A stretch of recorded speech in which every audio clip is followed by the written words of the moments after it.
Cat Ladies and Head Lice, Part 3. Zzz, crack. The loudspeaker buzzed and crackled, and then the voice of Mrs. Shorthand, who had been an air traffic controller before becoming the school secretary, filled the room. "Mr. Jupiter? Come in, Mr. Jupiter," she called. "I can read you loud and clear." "Go ahead," Mr. Jupiter replied. "Please send Bernadette Braggadocio to the office," said Mrs. Shorthand. "Do you roger that?" "I roger that," replied Mr. Jupiter. "Bernadette is on her way." Zzz, crack. The loudspeaker buzzed and cracked off. Bernadette frowned. "I wonder what they want me for," she asked. Mr. Jupiter pointed to the door. "I suggest you go find out." Picking up her notebook, Bernadette headed to the office. When she arrived, Mrs. Shorthand pointed to an orange plastic chair outside the principal's door. "Have a seat," she said. "Mrs. Struggles will be with you in a few minutes." "Have I done something wrong?" Bernadette asked. Mrs. Shorthand eyed her as if she were a criminal. "Sit," she said. She turned away to answer the phone. Bernadette settled into the chair, she opened her notebook, and she reread her report about Mrs. Bozzetto. Mrs. Shorthand whispered something into the phone's receiver. Bernadette looked up from her notebook. "Stop the presses!" She had just heard Mrs. Shorthand say the two most terrifying words that could ever be uttered in a school. Head lice. Bernadette's investigative heart leaped with joy. Head lice were an even bigger scoop than a crazy cat lady. Turning to a clean page in her notebook, she started writing. But she'd only scrawled a few sentences when Mrs. Struggles opened her office door. She crooked her finger at Bernadette. "You and I need to have a little chat about some cheese and truth, young lady." Bernadette gulped, and she closed her notebook. Her report would have to wait until after detention. The following Monday, the fifth graders were on the air again. Melvin gave the announcements, Ham read the menu, Jackie reported on sports, and Stanford drummed on. Then the cameraman panned to Bernadette. Both the beauty and the joke segments had been canceled due to what Miss Turner called the violent content of last week's reports. "Students of Aesop Elementary," said Bernadette gravely, "last week while in the office I uncovered a disturbing revelation." She adjusted her horn-rimmed glasses, letting the suspense build, and said, "Our school is in the throes of a medical catastrophe. An outbreak of head lice."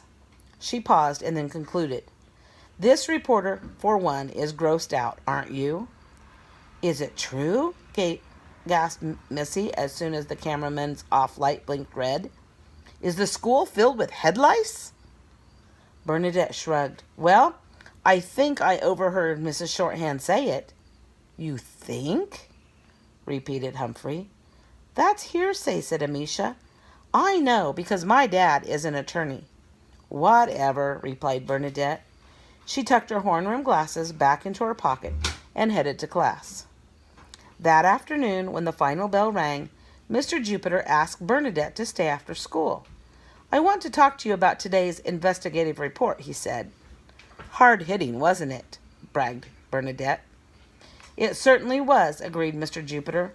"All afternoon, parents have flooded the office with calls, demanding that action be taken. We've had exterminators in the basement, health inspectors in the lunchroom, and barbers calling in to offer their services." Bernadette shrugged. "I report what I hear." "And did you clearly hear Mrs. Shorthand say head lice?" Bernadette squirmed for a moment. "Maybe not crystal clearly," she finally admitted, "but I think that's what I heard her say." Mr. Jupiter nodded. "Well, here are the facts, as I know them. The school is implementing a new parking safety procedure.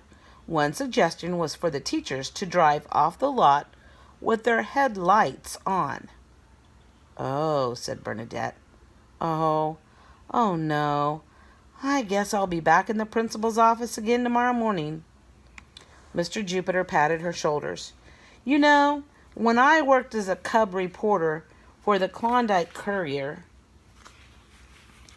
my editor was always shouting, 'Dag nabbit, Jupiter, verify your sources. I don't understand, said Bernadette. All good reporters verify their stories, explained Mr. Jupiter.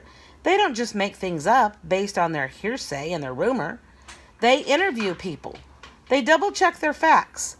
They see for themselves. Do you understand? I think so, said Bernadette.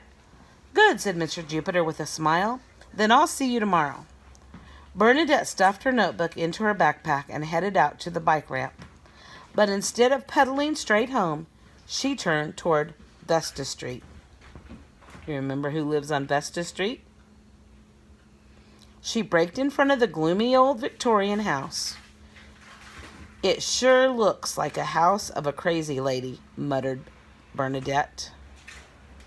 At that moment, the front door opened. Miss Bozzetto stepped onto the porch in a cloud of felines. Big cats, little cats, old cats, young cats, one-eyed cats, three-legged cats, striped cats, bald cats. They wove in and out of the art teacher's ankles, purring and mewing and nipping. And that sure looks like a crazy cat lady. Miss Bozzetto waved. Hello, she called to Bernadette. Have you come to adopt a cat? Huh? Asked Bernadette. Miss Bozzetto stomped her foot. Isn't that a fine howdy-do? That blasted sign has fallen over again. Followed by Cat, she bounded off into the yard, picked up the sign, and staked it back into the ground. The sign read, Miss Bozzetto's home for forlorn and forgotten felines. Then she peered at Bernadette. I know you, she exclaimed. You're the WUSS reporter. Bernadette nodded. Can I help you with something? Asked Miss Bozzetto.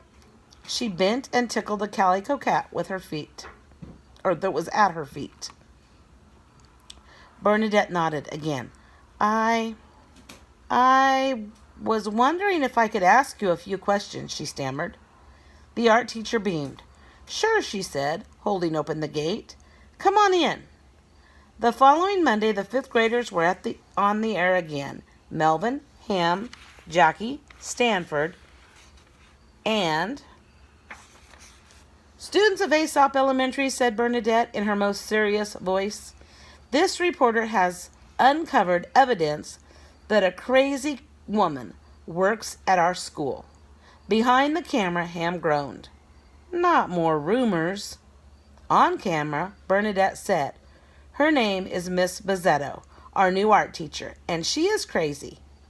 Bernadette adjusted her horn-rimmed glasses and rearranged her notes. Crazy about cats. Behind Bernadette, a picture appeared. It was of Miss Bozzetto and Bernadette sitting on a hair-covered couch, surrounded by a cloud of cats. Bernadette smiled into the camera. These are just a few of the forlorn and forgotten felines saved from the mean streets by Miss Bozzetto's kindness and generosity. She takes them in, all of them, loves them, cares for them, until they are adopted by families of their own. Bernadette paused for an effect. This reporter, for one, is heartwarmed. Aren't you? The moral of this chapter is, don't believe everything you hear. Think about what you think don't believe everything you hear might mean, and we'll talk about it tomorrow. Thank you.